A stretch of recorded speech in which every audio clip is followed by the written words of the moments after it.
Kevin, thank you for joining us. Thank you. Algorithms, those very complex computer programs, are pretty much everywhere. Can you tell us more about them? Yeah, basically, the simplest explanation of an algorithm is that it's a series of mathematical instructions that a computer uses to figure out what to do next. And that next could be anything from where to take you or how to get you there, to who your friends are, to what advertising to serve you, to how to encrypt the money that you're sending somewhere to somewhere else. And they underlie, they're kind of the invisible physics of every electronic transaction that we engage in.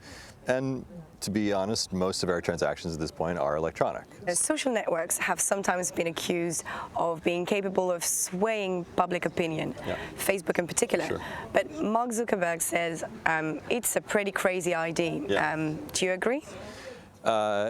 Yeah, Mark Zuckerberg has a real crisis right now if he says that the things on Facebook don't really influence behavior, because that is also the basis of his business. As if indeed the things that people see on Facebook don't actually affect their behavior, that's the entire basis of having advertising on Facebook falls apart.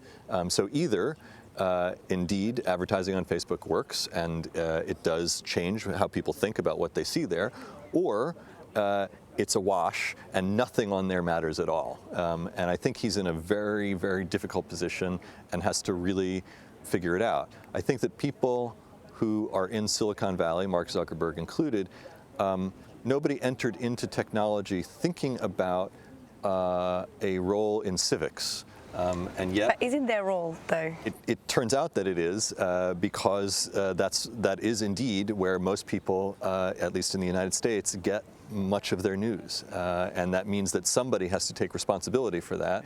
I wouldn't place an engineer in that role, and yet that's who's there. In which way algorithms on social networks like Facebook can actually change our view of reality? Okay, so one reason that algorithms have evolved to become such an important part of our lives is that we have opened ourselves up to endless amounts of everything. So instead of just the albums that we own, we've opened ourselves up to all music. Instead of just the place that we want to go, we've opened ourselves up to all places. And it means that an algorithm has to make decisions to help guide us within the vast amount of data that we get. That's especially true on social networks, because they've grown so big that what you could never hope to actually see everything that everyone you're connected to is saying. And what's important about that is that if you can't see what everyone is saying all the time, something has to decide what to show you, right? Maybe it's only 10% of everything that everyone you know is saying. Now, in the past, the limit on that was basically your brain, your presence. It's who you spoke to on the phone, who you spent your time with. Now there's actually some code that's deciding, I think that you're probably most interested in what this person thinks and what this person thinks and what this person thinks. Or I think that you're interested in people who are talking about this kind of thing and this kind of thing and this kind of thing. So what you're saying, it creates little groups, like you only connecting with people from the same background. We're all sort of living in very different instances of the same world. So my whole view of the world is now just a fragment of it that's reinforced over and over again, because that's what I like. I think it has been super effective in everything that led to Donald Trump being elected.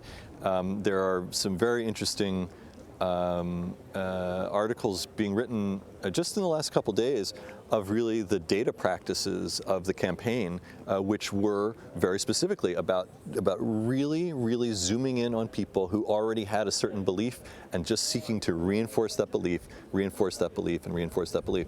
That was never possible with mass media. You just couldn't do it.